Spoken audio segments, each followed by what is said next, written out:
Now, Jesus said, as we move toward the end of history, wars The will Euphrates increase. River is dying, and what's emerging from its cracked, barren bed isn't just history, it's a warning. Picture an old man, his voice heavy with resignation, standing on what was once the lifeline of empires. There's no future for the children, he says, not with anger, but with the weight of someone who's already let go. Before him stretches a wasteland where water once flowed, where crops thrived, where animals roamed. Now it's just dust. Villages are vanishing, fishermen are begging, and the children are leaving. The Euphrates, the river that cradled Babylon, watered Eden, and bordered the land God promised Abraham, is drying up faster than anyone predicted. Scientists point to drought, dams, geopolitics, but for those who know Scripture, this isn't just a disaster. It's prophecy unfolding in real time. Revelation 16:12, the sixth angel poured out his bowl on the great river Euphrates, and its water was dried up to prepare the way. This isn't a weather report. This is a chapter from the Bible coming alive. And it's getting stranger. As the river retreats, it's uncovering things, ancient structures, forgotten cities, and something darker.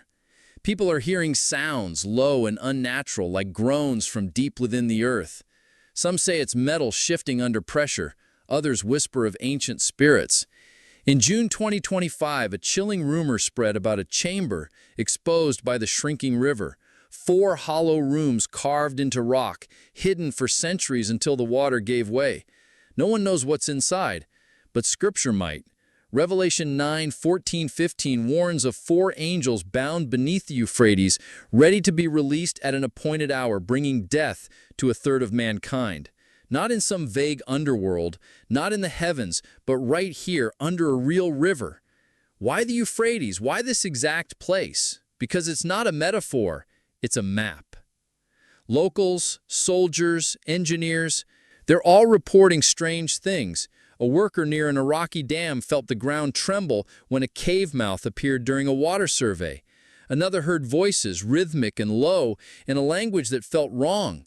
These aren't wild conspiracies from fringe groups. These are whispers from multiple spots along the river, growing louder.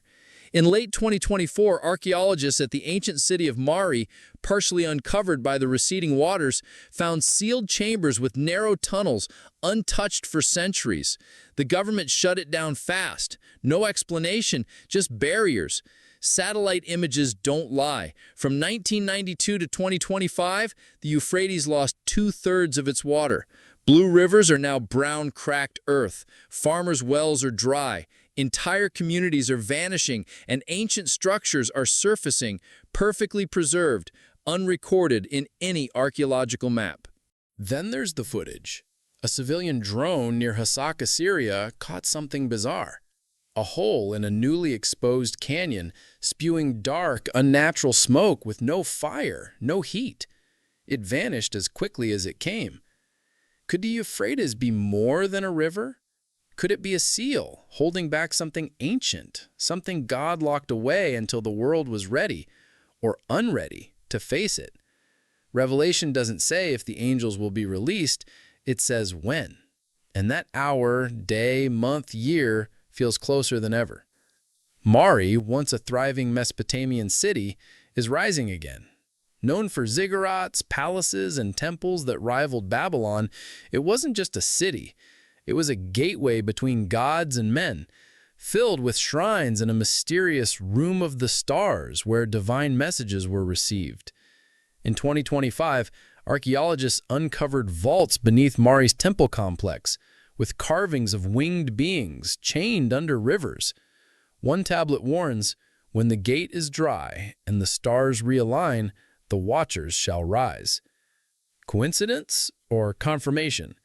Because Revelation pinpoints the Euphrates as the prison for these 4 fallen angels, held until a cosmic countdown. Mari might not just be a city. It might be a bunker built to hide something under the river's flow. And now, the cover is gone. But Mari's not alone. 3 other sites, unknown to history, have surfaced along the Euphrates. Near the Syrian-Iraqi border, A local followed his goats into a dried river trench and found a stairwell carved into black stone descending into darkness. Faded eye-like markings line the walls, an archway covered in unfamiliar symbols, a cracked circular seal. He reported it. Within 24 hours, the site was sealed off. No drones, no photos, no answers. Why the secrecy? The Bible warns that some places tied to fallen kingdoms, demonic rituals, or divine judgment aren't meant to be revisited. Like Sodom and Gomorrah, swallowed by time, the Euphrates might be undoing a divine covering. What's surfacing isn't just ruins, sealed sarcophagi, airless chambers, inscriptions unseen for 4,000 years. They might not be tombs, they might be cells. Revelation 9:15 is clear. These angels are ready for this very hour and day and month and year. A preset moment, unchangeable, like a clock buried beneath the river. The Euphrates has always been a boundary between empires, regions, maybe even the natural and supernatural. It guarded Babylon, flowed near Eden, marked Abraham's promise. Now it's stepping aside. Why? Every flood in Scripture had a purpose. Every drought carried a warning. The Red Sea parted for deliverance and judgment.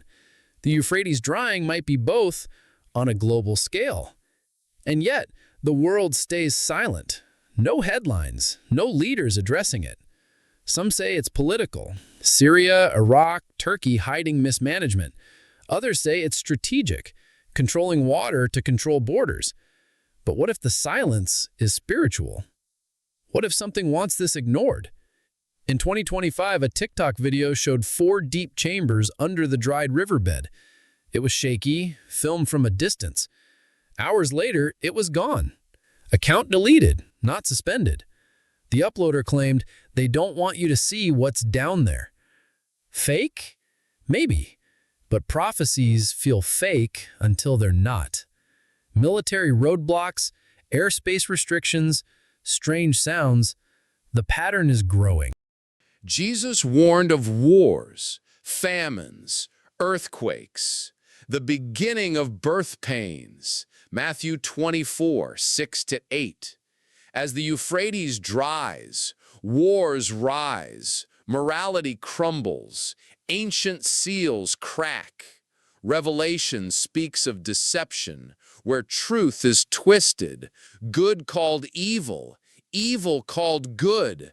2 Thessalonians 2, 3-4. We're told it's just weather, just archaeology, just seismic noise.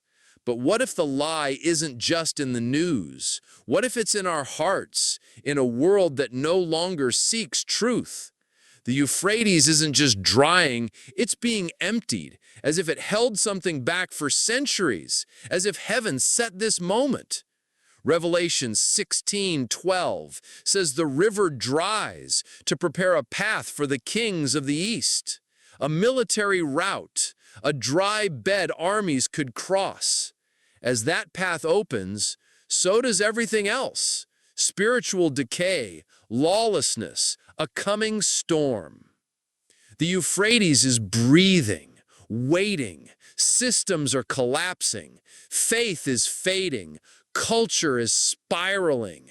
Yet we scroll past, distracted, arguing politics, binging content. Across the world, people dream the same dream. Rivers to dust, gates breaking, voices from below. Believers or skeptics, they wake up saying, it felt like a warning. The Euphrates was always a boundary, holding back what God restrained until the world forgot him. Now, that boundary's gone. This isn't the end, it's the opening.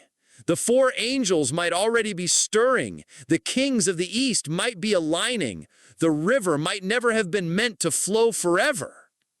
Prophecy isn't symbolic, it's a blueprint. And if that blueprint is unfolding, the final trumpet is closer than we think. Are you ready for what's coming, or will it be too late when the veil lifts?